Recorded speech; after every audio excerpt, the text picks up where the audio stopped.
बड़ी खबरों के साथ ग्रैंड न्यूज में आपका स्वागत है। नमस्कार, मैं तिलेश्वरी। आगे बढ़ने से पहले आइए देखते हैं आज की हेडलाइंस। शराबबंदी पर बस्तर जिले के प्रभारी मंत्री कवासी लखमा ने बड़ा बयान दिया।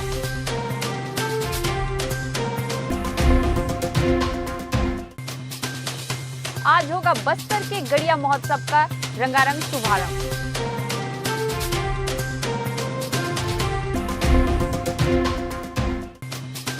13 अप्रैल को कांग्रेस की राष्ट्रीय महासचिव प्रियंका गांधी पहली बार पहुंचेगी बस्तर।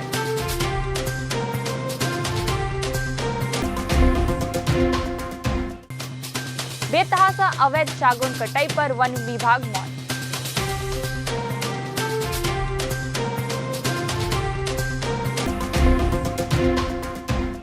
अब खबरें विस्तार से। प्रदेश में शराबबंदी को लेकर छिड़े विवाद के बीच बस्तर जिले के प्रभारी मंत्री कवासी लखमा ने बड़ा बयान दिया है। आदिवासियों की जरूरत बताते हुए लखमा ने जमकर शराब की पैरवी की। मंत्री लखमा ने यह भी कहा कि जब तक वे जीवित हैं, बस्तर में शराबबंदी नहीं होगी। एक तरफ शराबबंदी को लेकर राज्य में घमासान छिड़ा है, वहीं दूसरी ओर प्रदेश के आबकारी मंत्री ने जगदलपुर में जो बयान दिया है, उसके बाद निश्चित तौर पर विवाद बढ़ेगा। उन्होंने कहा कि थोड़ी थोड़ी पीने से कोई नुकसान नहीं पहुंचता, अधिक शराब सेवन स्वास्थ्य के लिए हानिकारक होता है। कुल मिलाकर बस्तर में शराब संस्कृति को वे संरक्षण देते नजर आए। विदेश में 100% लोग दारू पीते हैं, बस्तर में 90% लोग पीते हैं, लेकिन पीने का स्टाइल नहीं जान रहे। दारू पीने से आदमी नहीं मरता है, वो पीने से मजबूत होता है, लेकिन ज्यादा पीने से आदमी को जान लेता है। तो इसलिए दारू और दवाई, या दवाई खाओ या दारू पियो। तो इस टाइप का मतलब थोड़ा पीने से नहीं होगा। खेती करने वाला को, नागर जोतने वाला को, जब ये लोहा उठा रहा ना, ये लेबर, ये इतना बड़ा लोहा तुम नहीं उठा पाएंगे। ये लेबर उठाएंगे, शाम को मारेंगे, ये जब कल काम कर पाएंगे, नहीं तो नहीं कर पाएंगे। दवाई लेना, ये कल नहीं काम कर पाएंगे, तो मैं नहीं उठा पाएंगे, हम 2 दिन धरी पकड़ेंगे। तो ले हम उद्योग है, फैक्ट्री है, तुम्हारा नगर नार है, तुम्हारा बैला डीला है, तुम्हारा बाल कुआ है, लेबर काम कर रहा है, या खेती जोतते, नांगर बैला बोरा बोते हैं, उनको तकलीफ होता है। ये बिरजमान को क्या तकलीफ होगा, ये रमन सिंह को क्या तकलीफ होगा? इन लोग का भी बोरा उठाए क्या, इन लोग का भी नांगर जोते क्या? तो इनको क्या तकलीफ है? बोलने में, मुंह में दर्द तो नहीं होगा। उन लोग पीते होंगे ना। हाँ, उन लोग भी शाम शाम को कौन जानते हैं? मैं तो देखा नहीं हूँ, झूठ नहीं बोलना है, लेकिन तू बड़े लोग का कोई देखता है क्या? इसलिए आरोप भी लगाना नहीं है, मैं देखा नहीं हूँ, लेकिन इन लोग को तकलीफ नहीं जानते हैं। हमारा जैसा आदमी, मैं तेंदु पता तोड़ा हूँ, मैं गोदी कोदा हूँ, मैं ताड़ी काटा हूँ, तो मेरे को तकलीफ है। मैं जानता हूँ कितना हाथ पैर दर्द होता है, कितना कुली बुती करने से कैसा तकलीफ होता है, मेरे को मालूम है, उनको कैसा मालूम? तो इसलिए भूपेश बघेल जो बोला है, उस बात को मैं समर्थन करता हूँ। मैं शुरू में बोलता था, अगर कुलदा न कस्ता हमारा घोषणा पत्र में था, अगर छत्तीसगढ़ में दारू होगा, बस्तर में तो नहीं होगा। मैं बोला मैं जब तक जिंदा रहोगे तो बस्तर में नहीं होंगे। बस्तर में देवी देवता बच्चे सब में उसका पूजा होता है, उसका बिना हम लोग जतरा नहीं करेंगे, मंडाई नहीं करेंगे, पूजा नहीं करेंगे, इसलिए बस्तर में नहीं होगा। मैं पहले शुरू से बोलता था। रेरा न्यायालय के द्वारा सन सिटी हेरिटेज अपार्टमेंट में बिल्डर के द्वारा निर्माण में बरती गई लापरवाही एवं अनियमितता को लेकर कलेक्टर बस्तर को नियमानुसार कार्रवाई करने के लिए निर्देशित किया था, जिस पर कलेक्टर बस्तर चंदन कुमार के द्वारा अपर कलेक्टर हरीश मंडावी की अध्यक्षता में जांच दल बनाया गया था। इसी दल को जांच करके कार्रवाई करने का जिम्मा सौंपा था, लेकिन आज लगभग 4 माह के पश्चात भी जांच दल के सुस्त रवैये को देखते हुए जब हमारी टीम जांच अधिकारी का पक्ष जानने उनके पास पहुंची, तब जांच अधिकारी का वही रटा रटाया जवाब मिला कि जांच जारी है, जांच पूरी होने के पश्चात आगे की कार्यवाही नियमानुसार की जाएगी। ऐसे में समझ से परे है कि जांच दल बिल्डर द्वारा निर्मित अपार्टमेंट की जांच इतने ढीलेपन से क्यों कर रही है। हेरिटेज सोसाइटी के संबंध में कुछ आवेदकों के द्वारा शिकायत किया गया था, जिस सेम शिकायत जो है हमारे रेरा में भी किया गया था, और उसी के संबंध में हमने फिर संबंधित व्यक्ति से एक जवाब मांगा, और जवाब में उन्होंने रेरा का जो आदेश हुआ था, उस आदेश को उनके द्वारा लगाया गया, और रेरा के आदेश में 2-3 चीज़ें क्लियर थी कि कुछ तय समय सीमा में उनके कुछ काम को पूर्ण किए जाने थे, और उसके बाद फिर कुछ उसमें जो अपने कलेक्टर हैं उनको कुछ निर्देश भी दिए गए थे। तो अल्टीमेटली उसके तहत फिर हमने एक छोटी सी एक और कमेटी बनाई है कि उन्होंने वो काम पूरा किया है कि नहीं किया है। उसके तहत जो 3 स्तरीय कमेटी बनाई गई है, उस कमेटी का जो रिपोर्ट है वो अभी तक प्रस्तुत नहीं हुआ है। रिपोर्ट प्रस्तुत होने के बाद फिर जो भी उनके द्वारा रिपोर्ट प्रस्तुत किया जाएगा उसके तहत हम कार्रवाई अग्रिम हम करेंगे। 9 अप्रैल को शाम 5:30 बजे से गड़िया महोत्सव का शानदार आगाज होने जा रहा है, जो कि 3 दिवसीय 11 अप्रैल तक आयोजित होगा। आज होने जा रहे गड़िया महोत्सव का लोगों को बहुत दिन से इंतजार रहता है। इस महोत्सव में दूर दूर से कलाकार अपनी प्रस्तुति देने पहुंचते हैं, जिसे देखने अपनाने हेतु छत्तीसगढ़ के कोने कोने एवं उड़ीसा, महाराष्ट्र से भी लोग इस महोत्सव में हिस्सा लेने पहुंचते हैं। इस महोत्सव का सभी को बेसब्री से इंतजार रहता है। इस वर्ष गड़िया महोत्सव 2023 के मुख्य आकर्षण छत्तीसगढ़ के प्रमुख कलाकार Dilip Sarangi ji, Sunil Soni ji, Nitin Dubey ji, Kanchan Joshi ji, Mumbai rock band, Bhilai orchestra, Jagdalpur के पवन म्यूजिकल, उड़ीसा के डेमसा नृत्य, रास परब व स्कूली छात्रों की शानदार रंगारंग प्रस्तुति रहेगी।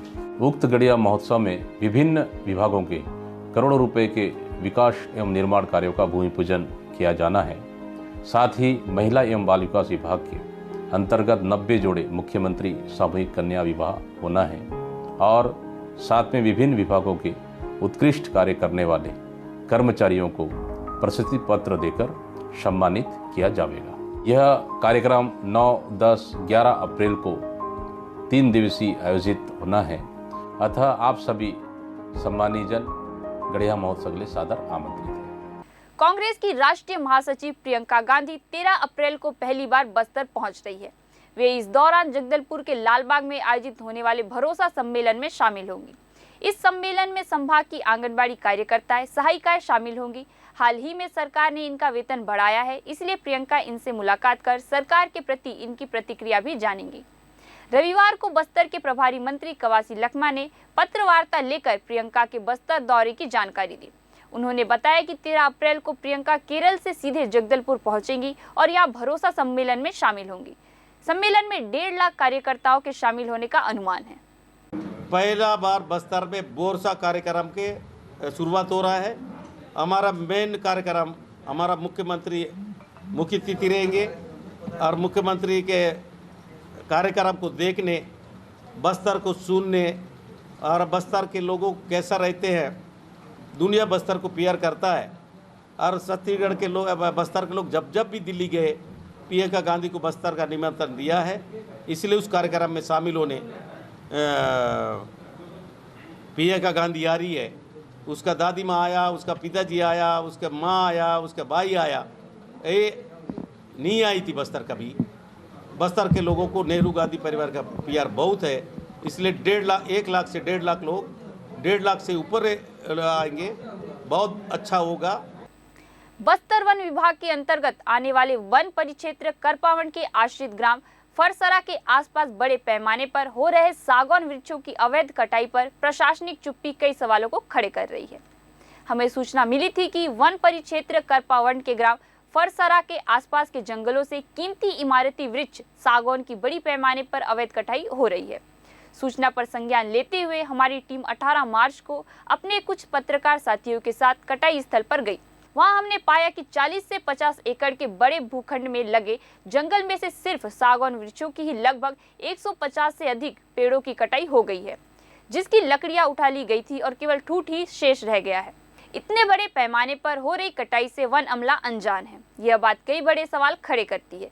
इसका सीधा सीधा मतलब है कि वन परिक्षेत्र करपावन में तैनात वन अधिकारी एवं कर्मचारी कर्तव्य को लेकर निष्क्रिय हैं।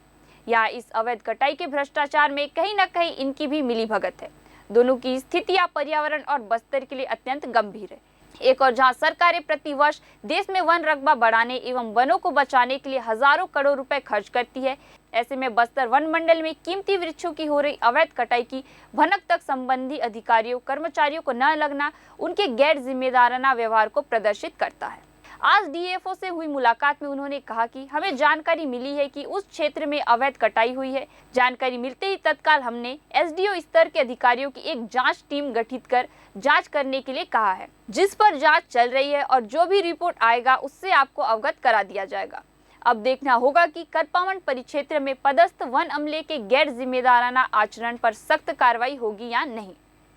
मीडिया के माध्यम से भी हमको सूचना मिली थी और जो हमारे स्टाफ हैं गश्ती के दौरान भी उनको पता चला कि कुछ अवैध कटाई हुई है। तो जैसे ही ये पता मिला तो हमने तत्काल वीडियो स्तर के अधिकारी का जांच करने के लिए जांच कमेटी गठित किए हैं और जांच उस पर चल रही है और जो भी रिपोर्ट आएगा उससे आप सभी को अवगत करा दिया जाएगा। बस्तर जिला कांग्रेस कमेटी शहर द्वारा आज राजीव भवन जगदलपुर में जिला अध्यक्ष राजीव शर्मा की अध्यक्षता में बैठक आहूत की गई, जिसमें भारतीय राष्ट्रीय कांग्रेस कमेटी के महासचिव प्रियंका गांधी एवं राज्य के यशस्वी मुख्यमंत्री भूपेश बघेल के प्रस्तावित दौरा कार्यक्रम को लेकर चर्चा उपरांत रूपरेखा तय की गई और दिशा निर्देश दिए गए। जिला अध्यक्ष इंद्रावती विकास प्राधिकरण के उपाध्यक्ष राजीव शर्मा ने बैठक में कहा कि नेहरू गांधी परिवार का बस्तर और यहाँ के आदिवासियों से गहरा नाता रहा है। इस परिवार के प्रियंका गांधी को छोड़कर देश के प्रथम प्रधानमंत्री जवाहरलाल नेहरू से लेकर राजनीति में सक्रिय रहे परिवार के सभी सदस्य बस्तर का दौरा कर चुके हैं। पंडित जवाहरलाल नेहरू इस परिवार के पहले सदस्य थे जिन्होंने प्रधानमंत्री के तौर पर बस्तर का पहला दौरा किया था। मातृशक्ति के नाम से हो रहे इस सम्मेलन में बस्तर संभाग के सभी जिलों से महिलाओं सहित कांग्रेसियों व कार्यकर्ताओं की बड़ी संख्या में उपस्थिति व तैयारियों को लेकर कांग्रेस का बैठकों का दौर निरंतर जारी है। प्रियंका गांधी के प्रथम बस्तर आगमन को लेकर भव्य तैयारियां शुरू कर दी गई है। शर्मा ने कार्यक्रम की रूपरेखा सहित चर्चा कर आवश्यक दिशा निर्देश दिए। संसदीय सचिव और विधायक रेखचंद जैन, महापौर सफीरा साहू सहित अन्य वक्ताओं ने बैठक को संबोधित करते हुए कहा कि भारतीय राष्ट्रीय कांग्रेस की महासचिव प्रियंका गांधी पहली बार बस्तर दौरे पर आ रही हैं। अपने नेता के स्वागत की तैयारियों को लेकर कांग्रेस द्वारा जो भी रूपरेखा तय की जाएगी उसे हम सबको अमल करते पार्टी के दिशा निर्देशों का पालन करना होगा। जगदलपुर के हृदय स्थल लालबाग परेड ग्राउंड में एक बड़ी सभा आयोजित की जा रही है, जिसे सफल और ऐतिहासिक बनाने की जिम्मेदारी हम सबकी है। आयोजित किया गया इसमें हमारे राष्ट्रीय महासचिव श्रीमती प्रियंका गांधी जी का भी आगमन हुआ है और उनके इस आगमन को लेकर पूरे कांग्रेस परिवार में काफ़ी उत्साह का माहौल है। आज की बैठक में जिला कांग्रेस, महिला कांग्रेस, NSUI, युवक कांग्रेस, सेवा दल, सभी फ्रंटल ऑर्गेनाइजेशन के लोग हम सब बैठे हैं और सब मिलकर इस कार्यक्रम को बहुत अच्छी तरीके से संपन्न कराना है। 13 तारीख को लाल बाग के परेड ग्राउंड में सुनिश्चित है और हमारे लिए सभी कांग्रेस परिवार के लिए हर्ष का विषय है कि साथ में हमारी राष्ट्रीय महासचिव प्रियंका गांधी जी का भी प्रथम बार बस्तर आगमन हुआ है। इसी परिप्रेक्ष्य में आज बस्तर जिला कांग्रेस कमेटी शहर के द्वारा संभाग मुख्यालय जगदलपुर के राजीव भवन में जिला स्तरीय बैठक का आयोजन किया गया है, जिसमें हमारे स्थानीय प्रदेश पदाधिकारी, जिला ब्लॉक के पदाधिकारी, सेवा दल, महिला कांग्रेस, यूथ कांग्रेस, NSUI सहित सभी मोर्चा विभाग और प्रकोष्ठ के पदाधिकारी आज उपस्थित हैं और ये इस कार्यक्रम की तैयारियों को लेकर, रूपरेखा को लेकर एक आवश्यक और महत्वपूर्ण बैठक आज सुनिश्चित की गई है। NSUI के द्वारा आज जिला मुख्यालय बस्तर जगदलपुर में धूमधाम से NSUI का 53वां स्थापना दिवस मनाया गया। इस स्थापना दिवस में जिला कांग्रेस, महिला कांग्रेस, स्टूडेंट कांग्रेस एवं NSUI के समस्त विंग्स के जिला स्तर के पदाधिकारी स्थापना दिवस पर पहुंचे हुए थे। आज का स्थापना दिवस धूमधाम से मनाया गया, जिसमें सभी कार्यकर्ता बढ़ चढ़कर हिस्सा लिए। सर्वप्रथम पूजा अर्चना किया गया, उसके उपरांत NSUI का झंडा फहराया गया और इस बारे में अधिक जानकारी देते हुए विशाल खंबारी ने हमें बताया। 53वां स्थापना दिवस था। इस अवसर पर आज जिला मुख्यालय जगदलपुर राजीव भवन में ध्वजारोहण कर मनाया गया है। आज सभी साथियों, हमारे NSUI के प्रदेश पदाधिकारी, जिला कार्यकारिणी सदस्य, वरिष्ठ सदस्य, छात्र नेता, विश्वविद्यालय के सभी सदस्य और सभी कॉलेज के स्टूडेंट आज इस कार्यक्रम में बता रहे हैं। NSUI आज इतनी 53वां साल मनाने जा रही है, बहुत हर्ष की विषय है। धमतरी जिले की शासकीय आयुष पॉलिक्लिनिक में राज्य शासन द्वारा चलाया गया सियान जतन योजना का लाभ धमतरी जिले वासियों को संपूर्ण मिल रहा है। धमतरी जिले के साथ साथ दीगर जिले से भी हितग्राही यहां पहुंच आयुष पॉलिक्लिनिक आयुर्वेदिक, होम्योपैथिक और यूनानी पद्धति का लाभ लेने पहुंच रहे हैं। धमतरी जिले का यह आयुष शासकीय पॉलीक्लिनिक संपूर्ण सुविधाओं के साथ साथ यह यूनानी और आयुर्वेदिक पद्धति से उपचार जारी है, जहां सभी विभाग के डॉक्टर यहां मौजूद रहते हैं, जहां सोमवार से गुरुवार तक सियान जतन का कार्यक्रम चलाया जाता है। आयुर्वेदिक पद्धति भारत की सबसे पुरानी चिकित्सकीय पद्धति है। आयुर्वेदिक दवाइयों के माध्यम से यहाँ उपचार किए जाते हैं, जहाँ होम्योपैथिक, आयुर्वेदिक और यूनानी पद्धति से बीमारियों को ठीक किया जाता है। धमतरी जिले का यह क्लिनिक कलेक्ट्रेट एरिया के पीछे स्थापित है, जहां पर संपूर्ण सुविधाएं दी जा रही हैं। शासन द्वारा जारी निःशुल्क सेवाएं यहाँ प्रदान की जाती है, जहां लोग अपने उपचार हेतु पहुंच रहे हैं। मेरे को जो तकलीफ है वो अभी डॉक्टर को बताया मैं, मेरे को दवाई दे रहे हैं। क्या चीज़ की बीमारी थी आपको? मेरे को श्वास का बीमारी था, ये पूरा जकड़ा हुआ था, वो बिल्कुल राइट हो गया है। किसी प्रकार के अब चलने फिरने में कोई तकलीफ नहीं होती। तो बहुत सांस मेरा चलता था, तो मैं मतलब थक के मतलब बैठ जाता था, परेशानी होती थी। इनकी दवाई से मेरे को 99% राहत मिला।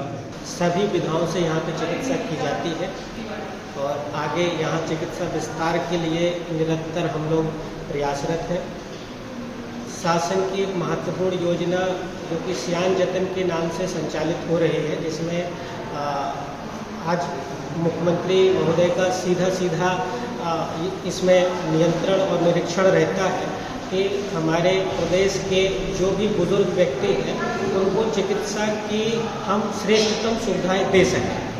तो उनमें विगत 1 वर्षों में लगभग 1000 से ज़्यादा लोगों को हमने सियान जतन बुजुर्ग लोगों की चिकित्सा हमने की है। जितने आते हैं लगभग सबका उपचार निःशुल्क किया जाता है। जिले भर से आते हैं कि और बाहर से भी? नहीं, लोकल हर जिले में ये व्यवस्था है। ऐसा नहीं है कि खाली धमतरी में व्यवस्था है, पूरे छत्तीसगढ़ स्टेट में व्यवस्था है। आयुष जितने संस्थाएं आपको देहात में भी जो मिलेंगे आयुर्वेद औषधालय, वहाँ पे प्रत्येक गुरुवार को, वैसे तो हर मतलब डेली सुविधा दी जाती है, लेकिन गुरुवार को सियान जतन के लिए विशेष रूप से प्रोत्साहित किया गया। यहाँ पे तो देखिए वात रोग के और लगभग श्वास, काश, ये सब आते हैं। ऋतु के अनुसार जैसे जैसे बीमारियां बढ़ती हैं, घटती हैं, उस हिसाब से रोगी आते हैं और उनका समुचित उपचार निःशुल्क किया जाता है। सरगुजा पुलिस द्वारा आज डुएथलॉन का आयोजन किया गया, जिसमें सैकड़ों की संख्या में युवा और बुजुर्ग शामिल हुए। सबसे पहले 2 किलोमीटर दौड़ के बाद 10 किलोमीटर की साइकिल रेस का आयोजन किया गया। आपको बता दें कि सरगुजा पुलिस अधीक्षक भावना गुप्ता के नेतृत्व में फिट कॉप फिट सिटी के तहत विभिन्न कार्यक्रमों का आयोजन किया जा रहा है, जिससे कि पुलिस विभाग के कर्मचारी व अधिकारी हमेशा फिट रहने के साथ शहरवासी भी शामिल हो रहे हैं। इसी कड़ी में आज डुएथलॉन का आयोजन किया गया। इस आयोजन में छोटे बच्चों से लेकर बुजुर्ग व्यक्तियों को इस दौड़ के साथ साइकिल रेस में शामिल किया गया, जिसमें प्रथम, द्वितीय, तृतीय सहित सांत्वना पुरस्कार से प्रतिभागियों को पुरस्कृत भी किया गया। इधर सरगुजा एसपी भावना गुप्ता ने बताया कि हमें पुलिस विभाग और समाज को फिट कॉप फिट सिटी के माध्यम से अच्छी सेहत की ओर ले जाना है, जिससे कि पुलिस और समाज चुस्त दुरुस्त रह सके, क्योंकि इस भागदौड़ की जिंदगी में लोगों के पास एक्सरसाइज करने के लिए बहुत ही कम समय रह गया है। जैसा कि आप जानते हैं कि फिट कॉप फिट सिटी एक कार्यक्रम जो निरंतर सरगुजा पुलिस द्वारा चलाया जा रहा है, जिसका दोहरा उद्देश्य है कि पुलिस कर्मियों में अपने हेल्थ को लेके जागरूकता आए और साथ ही आम नागरिकों को भी जो पुलिस ट्रेनर्स हैं उनके द्वारा जो है फिटनेस की ट्रेनिंग कराई जाए और एक अच्छा सामंजस्य बने। उसी तारतम्य में आज एक डुएथलॉन का ऑर्गेनाइजेशन किया गया था, जिसमें अच्छा पार्टिसिपेशन रहा और गांधी स्टेडियम से यहाँ पे दौड़ और उसके बाद में साइकिल दौड़ वाटर पार्क तक इसको किया गया और काफ़ी अच्छा पार्टिसिपेशन रहा और बच्चों ने भी बढ़ चढ़ के हिस्सा लिया। जितने लोग इसमें विजयी हुए सभी कैटेगरीज़ में, एजेड कैटेगरी में और बच्चों की कैटेगरी में, पुलिस कर्मियों के वर्ग में सभी को पुरस्कृत किया गया है। ग्रैंड न्यूज़ में आज के लिए बस इतना ही। आपसे फिर मुलाकात होगी नई ताज़ा तरीन खबरों के साथ। तब तक के लिए हमें दीजिए इजाज़त। नमस्कार।